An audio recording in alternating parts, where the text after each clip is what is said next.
এর চেয়ে জঘন্য, অপেশাদার, বিচ্ছিরি ক্রিকেটীয় পারফরমেন্স রিসেন্ট পাস্টে বাংলাদেশ কবে দেখিয়েছে?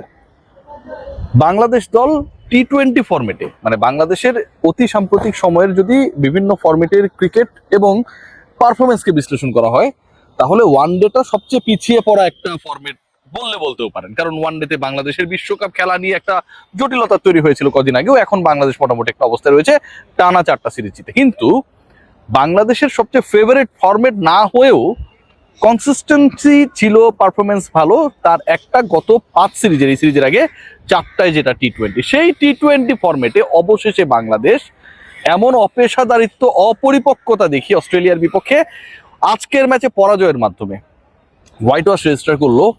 এটা নিঃসন্দেহে পুরো বাংলাদেশ ক্রিকেট বোর্ড এবং ক্রিকেটারদের জন্য ভয়ঙ্কর লজ্জাজনক। বাংলাদেশ দল স্কোর বোর্ডে আজকে টার্গেট দিয়েছে অজিদের মাত্র 110 রান। 110 রান, আমি রিপিট করছি।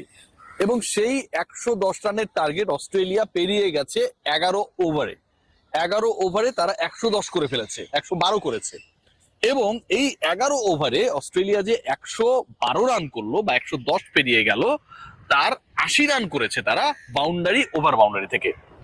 অর্থাৎ বাউন্ডারি ওভার বাউন্ডারি থেকে 4 ছক্কা মেরে যেই অস্ট্রেলিয়া বাংলাদেশের বিপক্ষে আজকে বাংলাদেশের যে টার্গেট টপকে যেতে 4 ছক্কাই মেরেছে 80 রান করার জন্য, সেই উইকেটে কোনোভাবে কোনো প্রবলেম থাকতে পারে সেটা বলার সুযোগ রয়েছে।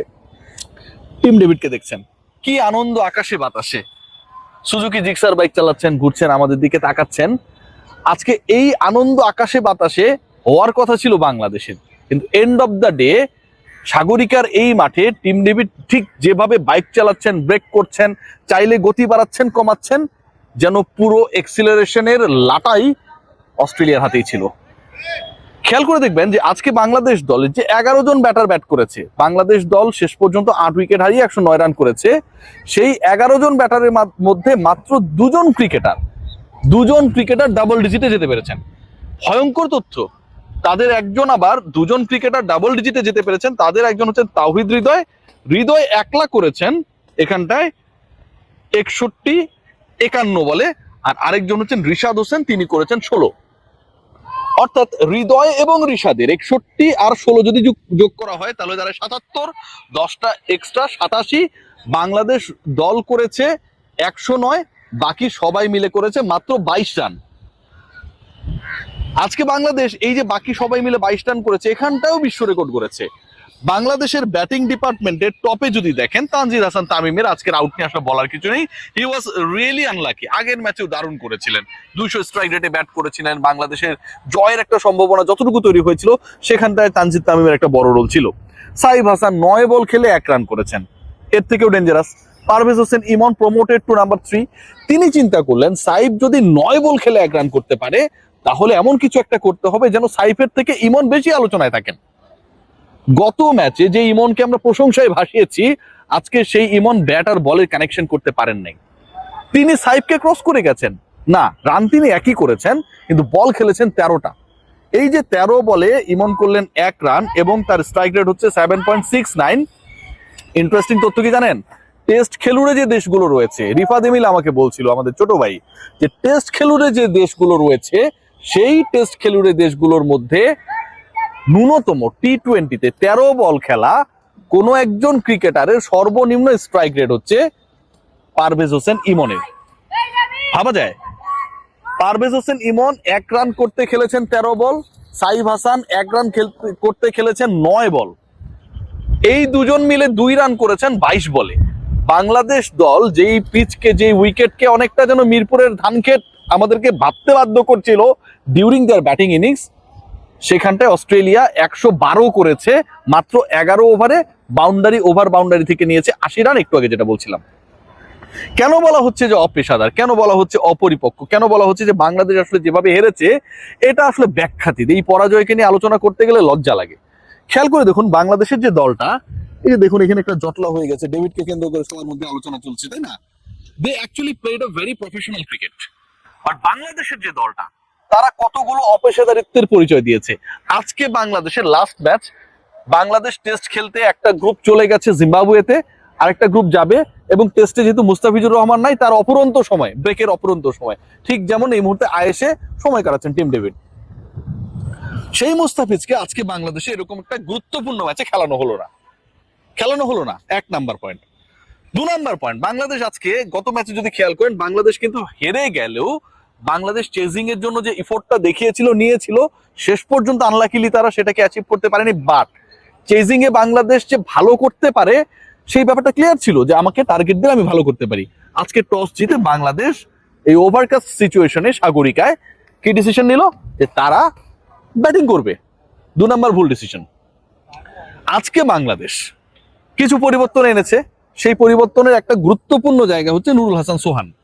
নুরুল হাসান সোহানকে নিয়ে আমাদের অনেক আলোচনা হয়। নুরুল হাসান সোহান আজকে যেভাবে আউট হয়ে গেছেন, তাকে নিয়ে একটা গ্রুপ যে টার্গেট করে সমালোচনা করে, সেটাকে তিনি ভ্যালিডেট করেছেন।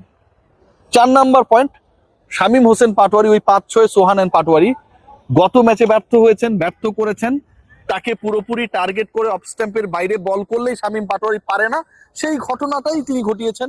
আজকে লেগ স্ট্যাম্পের বাইরের বল, যেটা তার জোন, ছেড়ে দিলে সেটা ওয়াইড হতো, আর ব্যাটে যদি কানেক্ট করতে পারতেন তাহলে সেটাকে ছক্কা হওয়ার কথা। শামীম পাটোয়ারিও আজকে তার ওই রোলটা প্লে করতে ব্যর্থ হয়েছেন।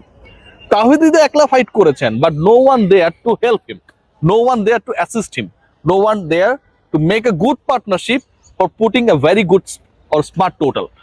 শামীম পাটোয়ারি যেভাবে ব্যর্থ হয়েছেন, সোহান যেভাবে ব্যর্থ হয়েছেন, বাংলাদেশের প্রথম 3-4 জনের পরের ব্যাটিং এ যারা আসেন, তারা যে আলটিমেটলি বাংলাদেশকে কখনোই সেই কনফিডেন্সটা দিতে ব্যর্থ, সেটা আরো একবার প্রমাণ হয়ে গেছে। তাহলে ওই জায়গায় আপনি খেলাবেন কাকে? আপনার প্লেয়ারটা কে? 6-7-এর প্লেয়ার কে? 5-6-এর প্লেয়ার কে? এই প্রশ্নের উত্তর যদি খোঁজার চেষ্টা করেন, আপনার কাছে কোনো উত্তর নেই।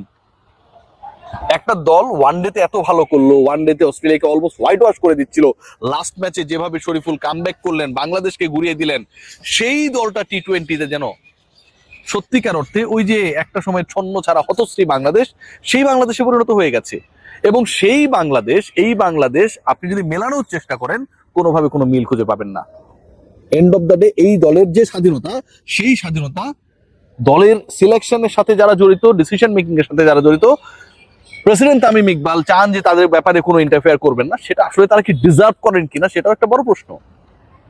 বাংলাদেশ আজকে যেভাবে পরাজিত হয়েছে, আমার কাছে মনে হয় ক্রিকেট এবং মাঠের ক্রিকেটকে কেন্দ্র করে দর্শকের মধ্যে যে উচ্চাসা তৈরি হয়েছিল, পজিটিভিটি তৈরি হয়েছিল, আজকে বাংলাদেশের এই পারফরমেন্স, 11 ব্যাটারের মধ্যে 9 জনেরই হচ্ছে ডাবল ডিজিটে যেতে না পারা, মাত্র 2 জন ডাবল ডিজিটে যাওয়া, বাকি সব ব্যাটার মিলে 22 রান করা, 109 রানে অল আউট হয়ে যাওয়া, 11 ওভারের মধ্যে প্রতিপক্ষকে অ্যালাউ করা to achieve the target, toss জয়ের পরে ব্যাটিং করার সিদ্ধান্ত নেওয়া, ডিফেক্টিভ 11 করা, পুরো দল সাজানোর ক্ষেত্রে আগের সিরিজের ম্যান অফ দ্য সিরিজের যিনি হয়েছেন সেই মোসাদ্দেক সৈকতকে না রাখা, চোখে আঙুল দিয়ে দেখিয়ে দিয়েছে যে team tigers ultimately they are again falling according to their performance. সবাই ভালো থাকবেন।